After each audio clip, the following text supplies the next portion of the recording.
የ19ኛው ክፍለ ዘመን ኮሚኒስታዊና የማርክሲስት ሌኒኒስት ርዕዮተ ዓለም ለዛሬው ድርጅት ፖለቲካዊ ማንነትና ባህሪ መሰረትን ጥሏል።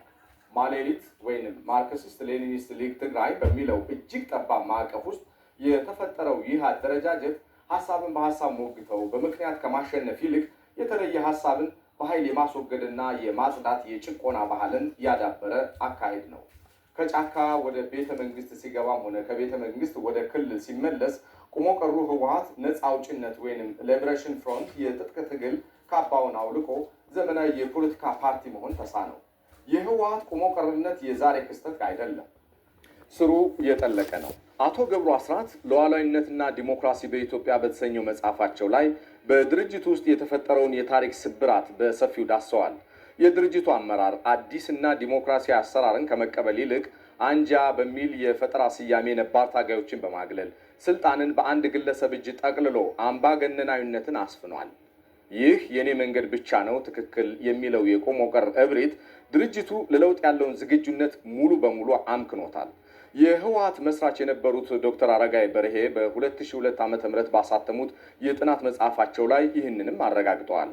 ማሌሊት በሚባለው ቁሞ ቀሩ እሳቤ ምክንያት የሰፈነውን የዲሞክራሲ እጦት የተለየ ሐሳብ የሚያነሱ መሪዎች በስልጣን ሽኩቻ ሰበብ በግፍ መባረራቸውን፣ መታሰራቸውንና መገደላቸውን በሰፊው አጋልጠዋል። እሳቸውም ሆኑ አቶ ግዳይ ዘርአጽዮን የቀድሞ የህወሓት ምክትል ሊቀመንበር እንደማለት ነው የታገሉለት በዚሁ ቁሞ ቀርና ለውጥ ጠል በሆነው እሳቤ መሆኑን አስረድተዋል። አሰግድ ገብረስላሴ ጎአፍ በሚለው መጽሐፋቸውና እንደነ ገብረ መድህን አርአያና አብርሃም ያየህ ያሉ የቀድሞ አመራሮች ምስክርነትም ይህንኑ የድርጅቱን የውስጥ ዲሞክራሲ እጦትና ልዩነትን አምርሮ የመጥላት ቁሞ ቀር ባህሪን ያረጋግጣሉ። ከምንም በላይ ልብ የሚሰብረውና አሳዛኙ የህወሓት ቁሞ ቀርነት ማሳያ ግን ህዝብን በተለይም ወጣቱን እንደ ፖለቲካ መጠቀሚያ መሳሪያ አድርጎ ማየቱ ነው።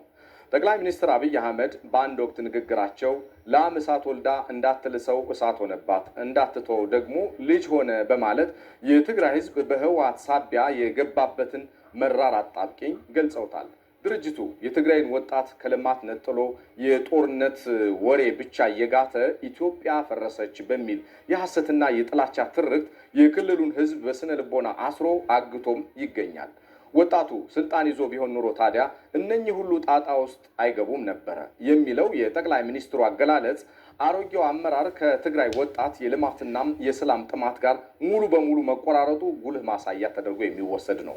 የቁሞ ቀሩ የህወሓት የፖለቲካ ጉዞ የሚያሳየው ታዲያ አካላዊ እድሜ መጨመርን እንጂ አስተሳሰባዊ ብስለትን አይደለም።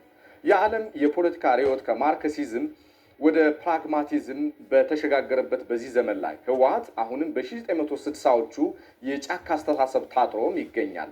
የፌዴራሉ መንግስት የሰላምንና የልማትን የወይራ ዛፍ ሲዘረጋ፣ ይህ ቁሞ ቀር ቡድን ግን የውጭ ፖለቲካዊ ጠላቶችን እጅ በማየት ዳግም የጦርነት ከበሮን እየደለቀ ይገኛል። የመፍትሄው ቁልፍ ያለው ግን ከዚህ ቁሞ ቀርና ጦርነት ናፋቂ ቡድን እጅ አይደለም ከቶውኑ። ጠቅላይ ሚኒስትሩ በአንድ ወቅት እንደተናገሩት አሁን ጊዜው የተማረው የትግራይ ወጣት የሰላሙንና የልማቱን ኃላፊነት የፊት አውራሪነት የሚረከብበት ወቅት ነው። ትግራይ መማርና መቅሰም ያለባት ካረጁና የጥፋት አዙሪት ከሚያሽከረክራቸው ኃይሎች ሳይሆን ከተሻለው የዘመኑ የልማትና የሰላም አስተሳሰብ ነው። ቀጥለናል። ህገወጡ የሽፍቶች ስብስብ ህወሓት ያለ ጦርነት መኖር የማይችለው የጦርነት ኢኮኖሚና የአፈና መዋቅርን ጠብቆ ለማቆየት ነው። ቡድኑ የዘረፈውን ሀብትና የገነባውን ህገወጥ የጥቅም ትስስር ለማስጠበቅ ሲል ብቻ ሀገርን ወደ ተደጋጋሚ ትርምስ ውስጥ ለማስገባት ያለ እንቅልፍ መቅበዝበዝን ይሁነኝ ብሎ ተያይዞታል። ተስፋ የቆረጠው ኃይል ቆምለታለሁ ለሚለው የትግራይ ህዝብ ትልቁ ጠንቅና የሰላም ማነቆ በመሆን ለህዝቡ ሞትን፣ መፈናቀልንና መራብን ብቻ ነው ያተረፈው። ቶማስ ኃይሉ ተጨማሪውን ይዘዋል። አንድ የታጣቂ ስብስብ የትጥቅ ትግልን ብቸኛ የህልውና ማረጋገጫ አድርጎ ሲወስድ ሰላም ለቡድኑ ህልውና እንደ ስጋት መታየት ይጀምራል። ይህ ከግማሽ ምዕተ ዓመታት በላይ ባስቆጠረው የሴራና የክፋት ታሪክ ውስጥ ከሰላማዊ የፖለቲካ ትግል ይልቅ ከጦርነትና ከግጭት ጋር ተጣብቆ ከታሪክ ስብራቱ መማር የተሳነው ቆሞ ቀሩ የህወሓት ቡድን ሌላኛው ማንነቱ ነው። የጽንፍ ኃይሉ ታሪክና አደረጃጀቱ ከዚህ የጦርነት አዙሪት አንጻር በስፋት የሚታይ ነው። ለዚህ ደግሞ ታዋቂው የፖለቲካ ኢኮኖሚ ምሁር ማንኩር ኦልሰን ዲክታተርሺፕ ዲሞክራሲና ዲቨሎፕመንት በተሰኘው ጆርናል ላይ የሽፍቶችን ባህሪ ሲገልጽ የጦርነትና ዝርፊያ ባህሪ ያካበተ ቡድን ሰላማዊና ዲሞክራሲያዊ ስርዓት ውስጥ ለመግባት ይቸገራል። ምክንያቱም ሰላም የቡድኑን ኢመደበኛ የጥቅም ትስስርን ይቆርጠዋል ሲል የህወሓትን እኩይ ባህሪ ቁልጭ አድርጎ የተነትኗል። በዚህ መሰረት ቆሙ ቀሩ የህወሓት ቡድንም ከተመሰረተ ጊዜ ጀምሮ ያዳበረው እኩይ ባህሪ ሰላምን ከመቀበል ይልቅ ግጭትን እንደ ዋነኛ የህልውና ማረጋገጫ ስትራቴጂ የሚቆጥር ነው። ይህ የሽፍታ ስብስብ ያለ ጦርነት መኖር የማይችልበት ዋነኛው ምክንያት ደግሞ የጦርነት ኢኮኖሚና የአፈና መዋቅርን ጠብቆ ለማቆየት ነው። በጦርነት ጊዜ የህግ የበላይነት፣ ግልጽነትና ተጠያቂነት አይኖርም። ስለዚህም ቡድኑ የሚፈልገውን ይህን አይነቱን የትርምስም አውድ ነው። ፖለቲካና ኢኮኖሚ ቀውሶች በሚፈጠሩበት ጊዜ ቡድኑ ህዝቡን የህልውና አደጋ ተጋርጦባል በሚል በውሸት ትርክት በማስፈራራት የራሱን ስልጣን ያራዝማል። ሰላም ሲሰፍን ግን ማህበረሰቡ ወደ መደበኛ ህይወቱ ስለሚመለስ በነፃነት ማሰብና መብቱ መጠየቅ ይጀምራል። ይህ ደግሞ በጦርነት ለቆመ ቡድን ትልቁ የህልውና አደጋ ነው። ምክንያቱም ጦርነት ጎስሞ የሚመነዝረው በንጹሐን ደም የቆሸሸ ካሽ ያዋጣዋልና። አመራሩ በግሉ ጥቅም ብቻ እና በስልጣን ብቻ ያተኮረ ቡድን ነው። ያ ቡድን ነው አሁን ላለንበት ችግር የዳረገን። አሁን ላለንበት ችግር ዳርጎንም ከኢትዮጵያ ጋር ጥል ፈጥሮ ህዝቡንም ወደዛ ችግር ሊያስገባ የሚሞክር ያለው። ሰላም ለእንደዚህ አይነት ሰዎች ለእንደዚህ አይነት ክሪሚናል ኢንተርፕራይዝ አደጋ ነው የሚሆኑ። የጦርነት ሰለባ እንዳይሆን ተጨማሪ የትግራይ ህዝብ፣ የትግራይ ወጣት ይሄን የወንጀል ኢንተርፕራይዝ ማፍረስ ላይ መረባረብ መቻል አለብን። የቡድኑ የፖለቲካ ፕሮፓጋንዳና ትርክት ሙሉ ለሙሉ የተገነባው በትግል፣ በደም፣ በመስዋዕትነትና በጠላትነት ጽንሰ ሀሳቦች ላይ ነው። ወጣቱን ትውልድ የሚያስተምረውም ታሪክ ስለ ልማት፣ ቴክኖሎጂ ወይንም አብሮነት ሳይሆን ስለ ጦርነት ስልት፣ ስለ መዋጋት ነው። የቡድኑ አመራሮች ስነ ልቦናም ከጠመንጃ አፈሙዝ ውጭ የፖለቲካ ብልጫ ማምጣት አይችልም። ታሪኩም ክብሩም ሆነ ህልውናው ከደም መፋሰስ ጋር በጥብቅ የተቆራኘ በመሆኑ አዲስ የሰላምና የውድድር ምዕራፍን መፍጠር አቅቶት በቆሞ ቀርነት ውስጥ ተዘፍቋል።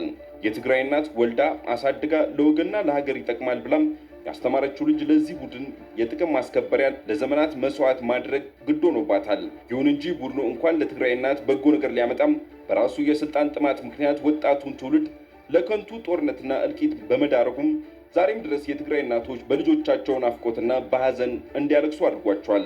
በዘመናት ውስጥ የትግራይ ህዝብ በላጎ የገነባው መሰረተ ልማት፣ ኢኮኖሚና ማህበራዊ ህይወትን ለግል ፍላጎቱ መጠቀሚያነት አውሎታል።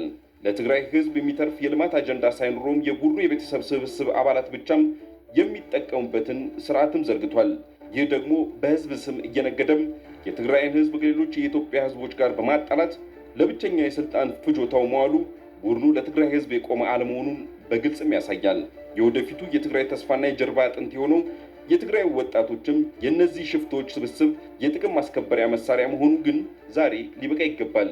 ምክንያቱም ወጣቶች ህይወታቸውን፣ የወደፊት ዕጣ ፈንታቸውንና የሰላም ጊዜያቸውን ለጥቂት የጥቅም አራማጆችና ለሽፍቶች ዓላማ መስጠት አይጠበቅበትምና ነው። ለዚህ ደግሞ ይህ ቡድን ያመጣው ድህነት፣ ስደትና መፈናቀል ብቻ መሆኑን ከግምት ውስጥ ማስገባት ብቻውን በቂም ይሆናል። የቲፒኤልኤፍ አንዳንድ ሰዎች ያላቸውን አቋም ሳይ ምን ያክል ህዝባቸውን እንደሚጠሉ፣ ምን ያክል የህዝባቸው በደል እንደማያማቸው ነው የሚገባኝ። ካሁን በኋላ ለእናንተ ስልጣን ብለን አንሞትም የሚል ግልጽ አቋም በመያዙ የወሰደው እርምጃ በኃይል አፈሳ ነው። ወጣቱ በኃይል እያፈሰ ወደ ኤርትራ፣ ወደ ሱዳን የሸጠ ነው ወጣቱን። የባሪያ ንግድ ማለት እንችላለን።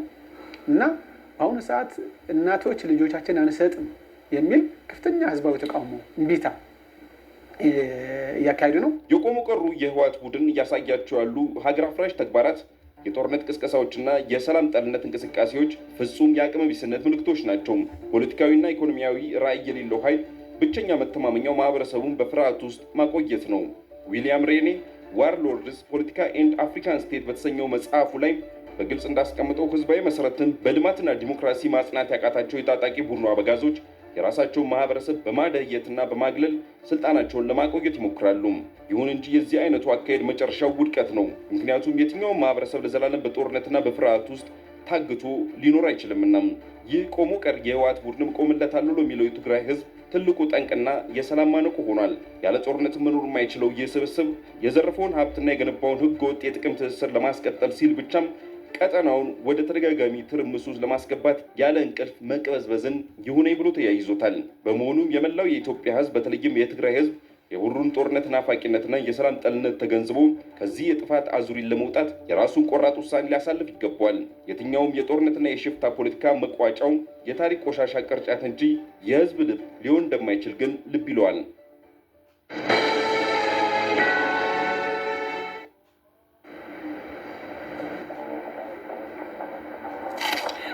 ስሙ የዛሬ ጋባዣችን ቴሌብር የሌለው ሰው ወይኔ በላቸው። ዛሬማ ልበላም ይዞ የፈጠነ ቴሌብር ለወርድ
መጠራጠራችሁ እኮ ነው የሚገርመው። ቴሌብርማ አለኝ። ቴሌብር ስንጀምር እንዲህ ነን። ቴሌብር ከፕሌይ ስቶር ወይም ከአፕ ስቶር የፈጠነ አውርደን የቴሌብር አገልግሎት ስናስጀምር እንዲሁም የፈጠነ ክፍያችንን ስንፈጽም እንዲህ ነን። ቴሌብር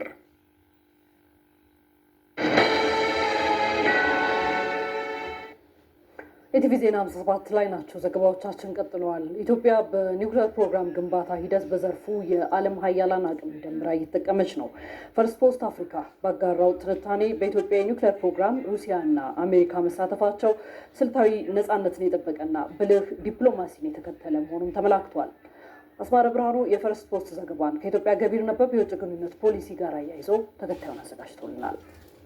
ከጉባ ብስራቶች አንዱ የሆነው የኒውክሌር ፕሮግራም የማስጀመር ትልቅ ራዕይ በጠቅላይ ሚኒስትር አብይ አህመድ ሲበሰር እውን የማይሆን የመሰላቸው ብዙዎች ናቸው። ነገር ግን በአጭር ጊዜ የኒውክሌር ፕሮግራሙን የመገንባት መንገድ ተጀምሯል። ይህ ብዙ ይናገራል። የኢትዮጵያ የኒውክሌር ፕሮግራም ለኃይል ማመንጨት፣ ለሕክምና፣ ለግብርናና ለምርምር ስራዎች ትኩረት አድርጎ እየተንቀሳቀሰ ያለ ፕሮጀክት ሲሆን ወደፊት ከውሃ ከንፋስና ከጂኦተርማል ኃይል በተጨማሪ የኒውክሌር ኃይል ማመንጫ ጣቢያ ለመገንባት ረጅም ጊዜ የሚወስድ እቅድ የተያዘበትም ነው። በቅርቡ ከኦቢኤን ጋር ቆይታ ያደረጉት ጠቅላይ ሚኒስትር አብይ አህመድ ለዚህ ፕሮጀክት ትልቅ ትኩረት እንደተሰጠውና በቀጣይ 5 ዓመታት ውስጥ ውጤት ሊታይ እንደሚችል ተናግረዋል። ገማ ኒውክሌሪቲን በቀጣይ 5 ዓመታት ኢትዮጵያ ከምትሰራቸው ትልልቅ ስራዎች ውስጥ የኒውክሌር ኃይል ለማመንጨት እቅድ ተይዞ ኢንስቲትዩት ተቋቁሞ እየተሰራ ነው። በአንድ በኩል በጣም ትልቅ ሀሳብ ነው። በአፍሪካም በኢትዮጵያም ትልቅ ታሪክ ነው። ታስቦ የሚቀር ሳይሆን ይፈጸማል። በ5 ዓመት ውስጥ ላያልቅ ይችላል። ነገር ግን የሚሰሩ መሰረታዊ የሆኑ ጉዳዮች ምላሽ እያገኙ ሊሄዱ ይችላሉ። አሁን ስለዚህ ፕሮጀክት ብቻ ልናወራችሁ አይደለም። በዚህ ፕሮጀክት ሂደት ውስጥ የመደመር መንግስት የሚመራበትን የውጭ ግንኙነት ፖሊሲውን እንዴት ከመደመር ከሀገር ብሔራዊ ጥቅም ጋር እንዳሰናሰለ ነው ልንመለከት የወደድ ነው። ከመደመር እሳቤ የሚቀዳው የመደመር መንግስት ኢትዮጵያዊ የፖለቲካዊ ኢኮኖሚ እሳቤ ከወግ አጥባቂ ርዕዮተ ዓለማዊ ቀኖና ይልቅ ገቢር ነበብ አካሄድን ይጠቀማል።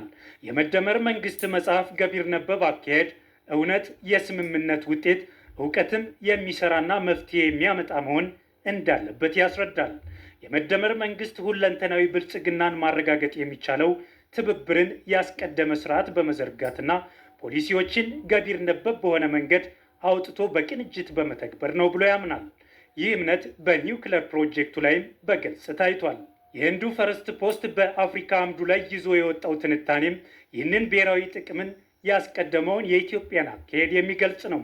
የፈርስት ፖስት ትንታኔ እንዳስቀመጠው በኒውክሌር ጉዳይ የዓለማችን 2 ተቀናቃኞችን ሩሲያና አሜሪካን ኢትዮጵያ ለብሔራዊ ጥቅሟ በሚመች መልኩ እየተጠቀመች ስለመሆኑ ነው። ኢትዮጵያ ኒውክሌር ለማበልጸግ የሚጠቅማትን የኢንዱስትሪ አቅም ከሩሲያ ስታገኝ፣ ዓለም አቀፍ እውቅናን ለማግኘት የሚያስችሉ የክትትልና ቁጥጥር ስራዎችን የማማከሩን ጉዳይ ደግሞ ከአሜሪካና ከአውሮፓውያኑ ታገኛለች። ሁለቱም ጎራዎች በኢትዮጵያ የኒውክሌር ፕሮጀክት ውስጥ እየተሳተፉ ለመሆናቸው የሚያመላክቱ ውይይቶች በቅርብ ጊዜያት መካሄዳቸውን የፈረስት ፖስት ትንተና ይፋ አድርጓል። አሜሪካና ሩሲያ በኒውክሌር ኃይል ላይ ሁለት ጽንፍ የያዙ ሀገራት ናቸው። ነገር ግን ኢትዮጵያ ከሁለቱም ጋር በየግል በፈጠረችው በሳል ዲፕሎማሲያዊ ግንኙነት ፈቃዱንም ድጋፉንም በማግኘት ህልሟን ለማሳካት እየተጋች ትገኛለች። ይህ የሚያሳየው ሁለቱን ተቃራኒ ወገኖች የግድ ወደ አንድ ማምጣት ሳይጠበቅ ለአንድ ዓላማ ማሰራት እንደሚቻል ነው። ይህ የኢትዮጵያን በሳል ዲፕሎማሲያዊ ስራ የሚያሳይ ስለመሆኑ ትንታኔው ይጠቁማል። በእርግጥ የመደመር መንግስት ገቢር ነበር መሆን ያስፈልጋል የሚለው ለእንደዚህ አይነት ጊዜያት ብሔራዊ ጥቅምን ለአንድ ወገን አሳልፎ